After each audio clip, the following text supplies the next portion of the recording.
Harry was a soldier's soldier, the recipient of 2 Purple Heart medals in the Vietnam War. He was a hero to many. Unfortunately, when Harry came home from Vietnam, he started fighting another war. A war with himself and with anybody else who crossed his path.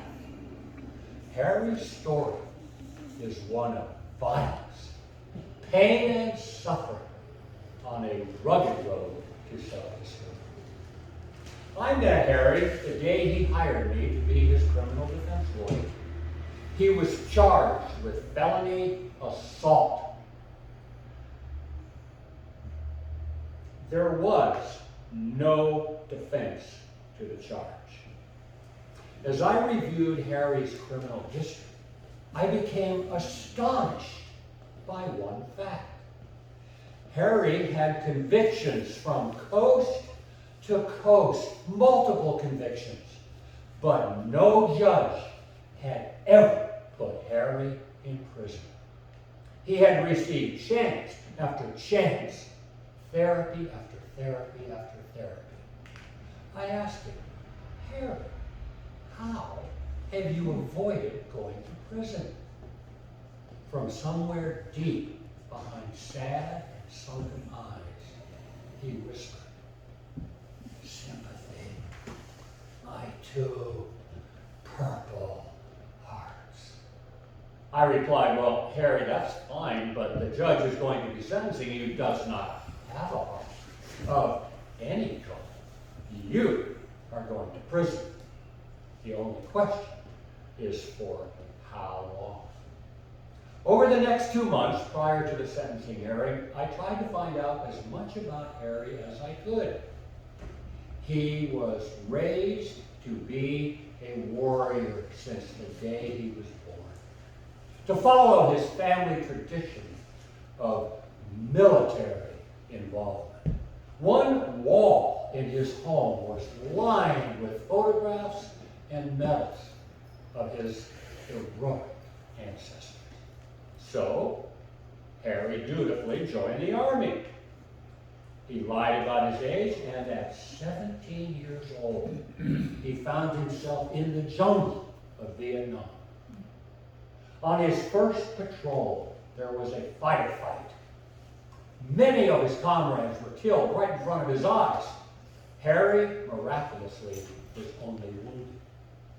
He was patched up, and then, to ensure that his photograph would be on that wall, he volunteered to go back into the jungle. It did not take long. Huddled in a foxhole, taking enemy fire, friends on either side of him were blown to bits. Wounded, Harry was sent home to start down his path of destruction. After Harry described his 2 firefights in the jungle, I asked him one question. Harry, how scared were you? He looked at me and then started to cry. That question triggered something deep within him. And then he started to sob uncontrollably. I was not ready for what came next. He choked out the following words. Mom, I'm going to tell you something I've never told anybody. I was born with a boy's body, but I'm a girl. I know I'm a girl. I am trapped in this body.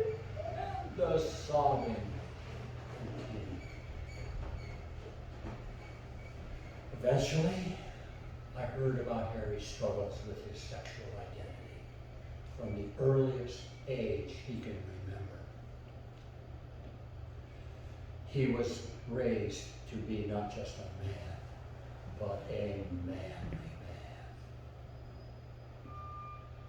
The sentencing judge, 2 weeks later, heard all of this. And it turns out the judge did have a heart.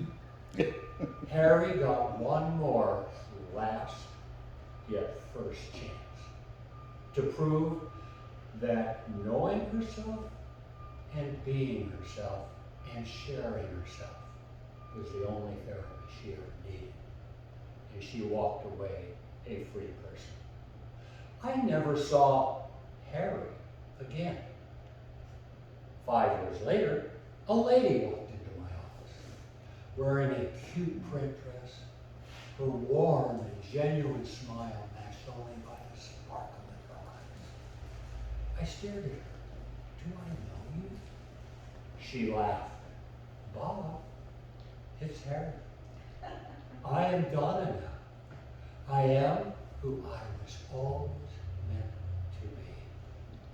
It turns out Donna was the first sex change operation performed in Trinidad, Colorado, and had been a model citizen since that day in my office when she became herself. As Donna left my office, I thought to myself, there goes a soldier's soldier. Only this time fighting another war. A war I hope we are all fighting by her side. And that is the war against hatred, prejudice, and judgment of others for their sexual identity. In that war, Donna is a hero.